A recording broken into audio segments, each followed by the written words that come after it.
Tell us a bit about obviously what went on yesterday in terms of the terrorist attack and with the EGL's response to it. I, like everyone else, saw what happened. I don't know about you, but man, it nearly brought me to tears and anger. Upset and anger, complete anger, I was witnessing. And then thinking that this has just happened on our streets of our capital to one of our armed forces. Why do you think it has happened, though? Well, I know why it's happened. It's happened because there's an open neglect and an open disgust at our forces by members of the Muslim community. And it's something that's been allowed to flourish. From when they attacked our troops in Luton, to the police's response was to protect them and arrest English people, to then they attacked our troops in Dagenham, and they were allowed to, when they protest against our soldiers, they don't have to protest a mile away. Like if we want to protest against a mosque, we have to protest miles away. When they protest against our soldiers, they protest 2 feet within them, spitting at their mums. Yeah? That out of disrespect that the government's done nothing to protect. Then they start burning poppies. Nothing again. Nothing happens. I get arrested and get a fine in court that's 7 times worse than their pathetic £50 fine for burning poppies. This is just a progression of them taking to the streets against our armed forces. And no one... do we have any confidence that David Cameron's government are going to do anything to actually get to the root cause of this problem? They're not. But what do you think can be done? What can be done? Actually, what they're doing, all these different things, even down to grooming gangs, are symptoms of the problem. Now, in England, when you think about it, you had 1 girl raped by 90 Muslim men. Yeah, 1 girl. You've had 90 Muslims arrested in the last 6 months in Bradford alone. You've got a documentary on tonight about Telford. You've got 60 girls. You've got Oxford, where they're putting an M and scorning it on a girl's arse, yeah? And people are just not doing anything about it. That's what's happening. People are coming it's so common practice for terrorists being arrested to bomb something and blow something up, girls being raped and groomed. If 1 Muslim girl was passed around by a group of Christian men, the whole country would be on fire. That would be their response. And the media's response would be like, oh, well, they justified their anger because of what's happened. We're justified in our anger. We are justified to be so blood fucking angry at what's happened to one of our troops. We're justified to be so angry at the grooming of our girls by Muslim paedophile gangs. And the response by the media, the response by the police, by the politicians, is to bend over backwards to avoid the word Islam or Muslims. Asian grooming gangs. All this, it's a political attack. No, it's not. It's an Islamist, Muslim terrorist attack. And they've done it in the name of Islam. And even his last statement that the man said, Allah's peace and forgiveness. But this is what they say when we sit here, Islam's religion of peace. Quite simply, it's not. Quite frankly, it's not.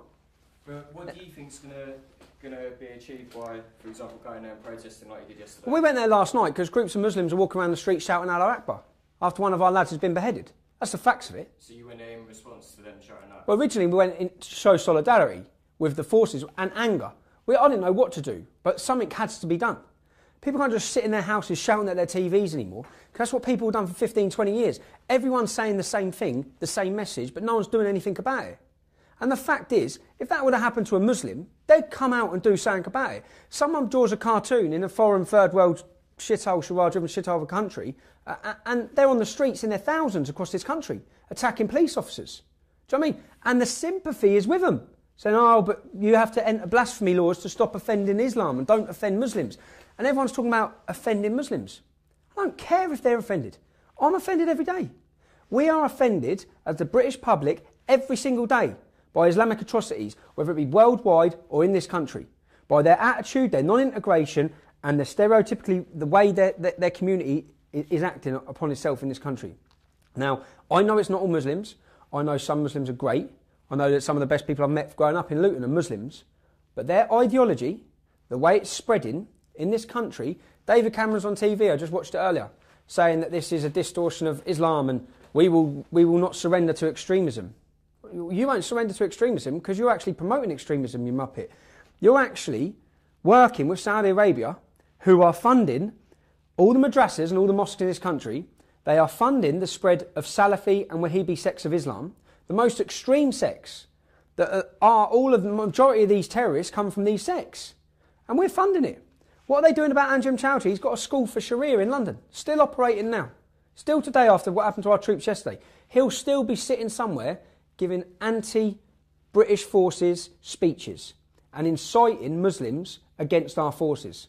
and saying that they deserve to die and they're burning in hell. Nothing's being done.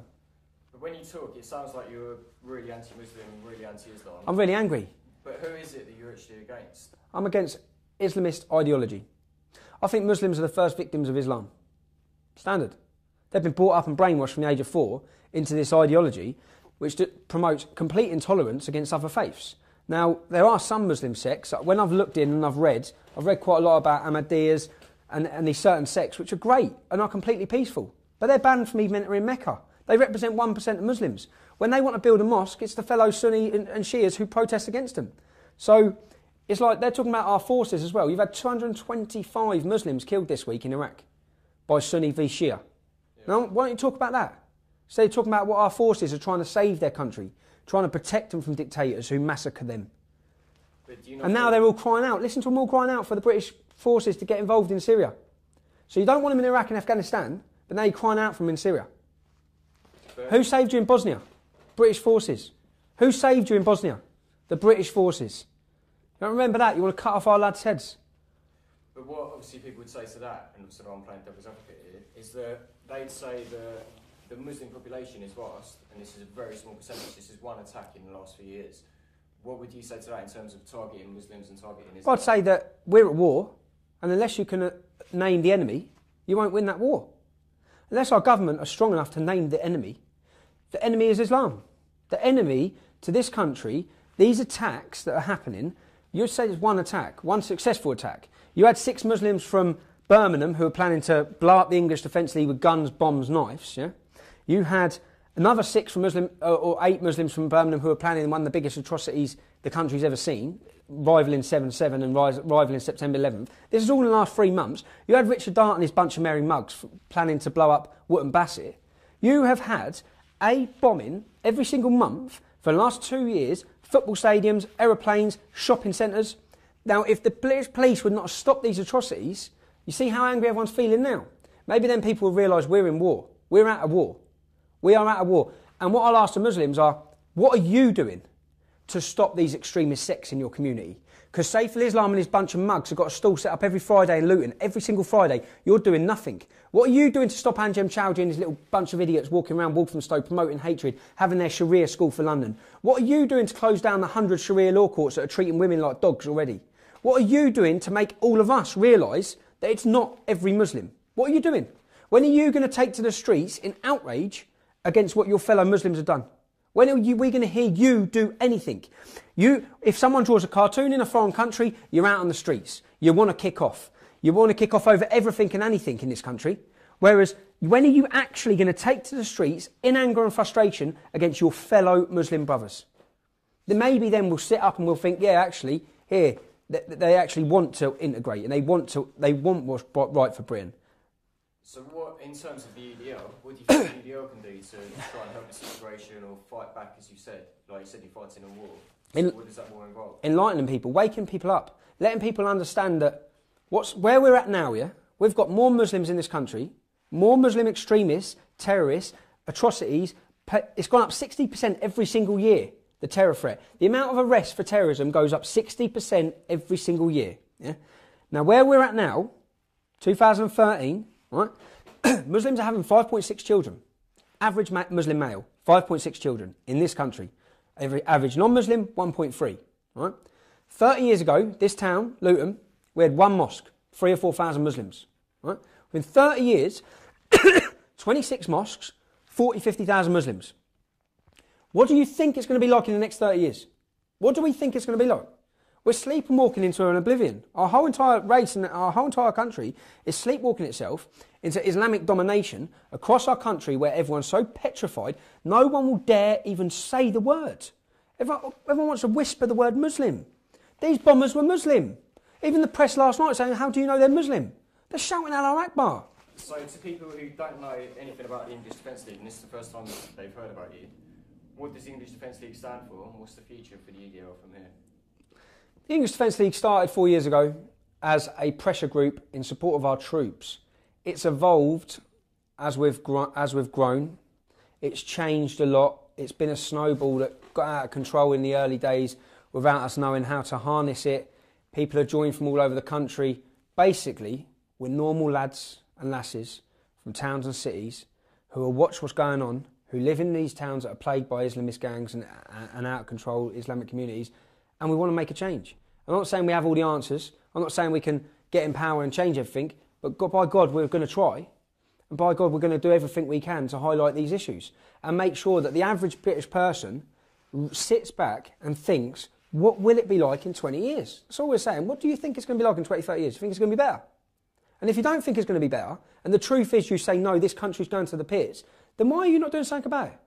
So what can the average person do? So the average person who's sitting at home on the computer, what can they do to support the cause, support the EDO and get out of it?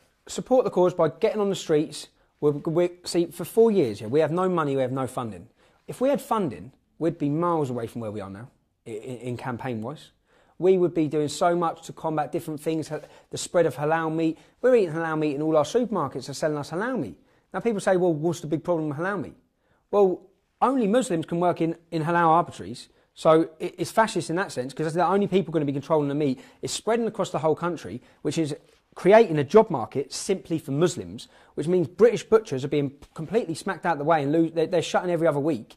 We're eating it, we're funding it, 20% of the funds from it go to fighting Islamic Jihad abroad. All these different things, it's inhumane, it's complete. There's no need to not stun an animal in the year 2013 for some backward religious belief from 1400 years ago. It's quite simple. If you want to eat halal meat, you go to a country that you can eat halal meat. But not in this country, it's spreading everywhere. So there's so many different things like that.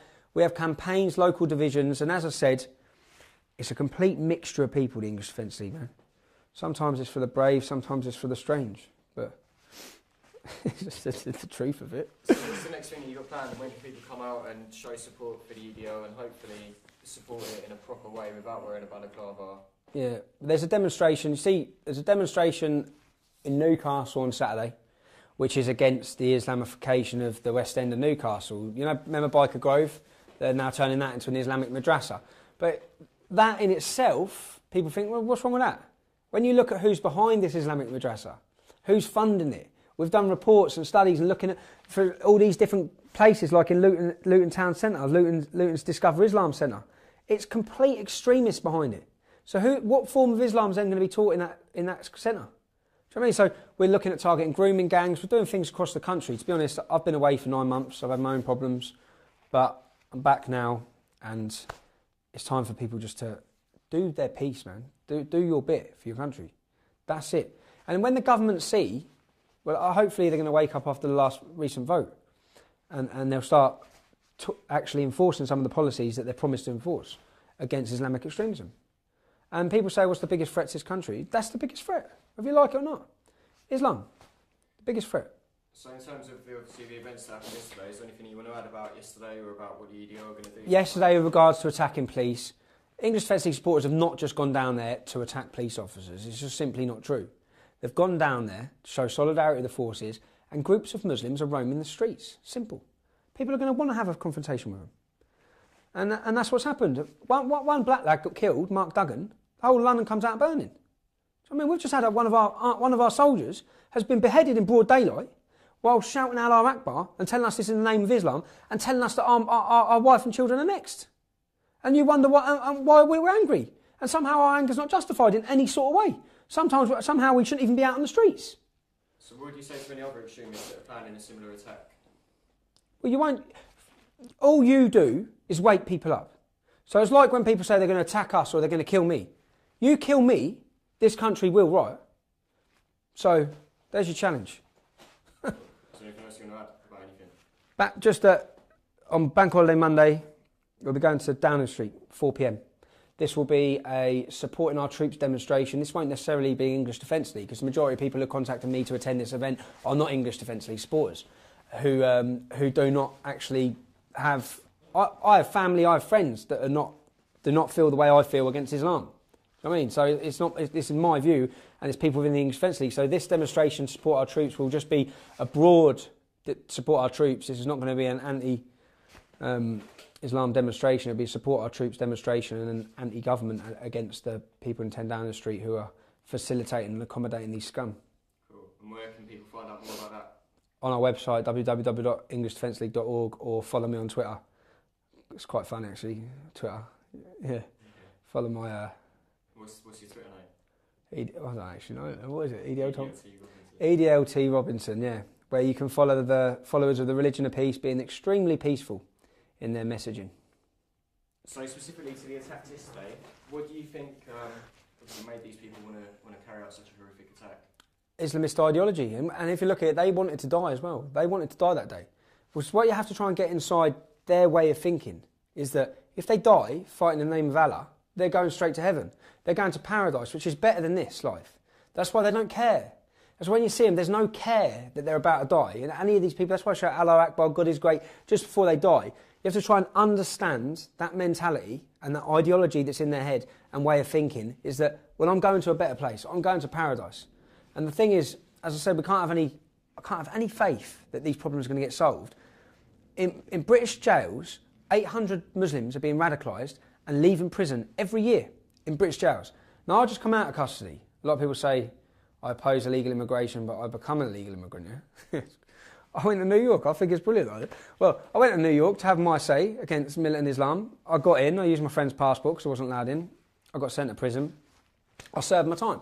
When I went to jail, I see firsthand. I spent time in 5 different prisons. Wandsworth, Woodhill, Wayland, Bedford. I got moved from one to the other because none of the prisons can control me being in there because all the Muslims wanted to kill me and kick off and riot because I was in there. And I heard firsthand the stories from all the screws, all of them, about Islam in jail, about how it is used as a gang, how it is spread as a gang with violence through the prisons. And I asked them, what are the prisons doing about it? What are the authorities doing about it? Nothing. Why aren't they doing nothing about it? Because they're too scared to even try and stop it or try and somehow combat this extremist ideology that's spreading through the prisons and radicalising some of the most hardened and tough lunatics in the country that are in these prisons. And I don't know yet. I know this lad's, it's come out already that he's a convert. It wouldn't surprise me at all if he converted in prison. And if he did, then what are they going to do about it? What are they going to do about all these converts that are coming out of jail radicalised? But what can be done? Like you said, you've been there and seen it firsthand. What can be done to stop it? Muslim-only wings. Simple. But surely that propagates Islam and that ideology more between them. No, it doesn't. No, Muslim-only wings. Stop having Salafi and Wahhabi and those sort of Saudi sect imams within the prisons. Then this is like segregation, though, isn't it? Yeah, you need segregation, same as in France. You had segregation in Northern Ireland, Protestant Catholic prisons. You need Muslim-only jails so that young non-Muslim and Christian kids are not being targeted, brainwashed, manipulated and forced into an Islamic ideology to come out one day and behead a soldier because they've been targeted. You've got these centres, live and let live. Don't come force your religion on us. If someone wants to look into Islam, he'll come down to your mosque and look into Islam.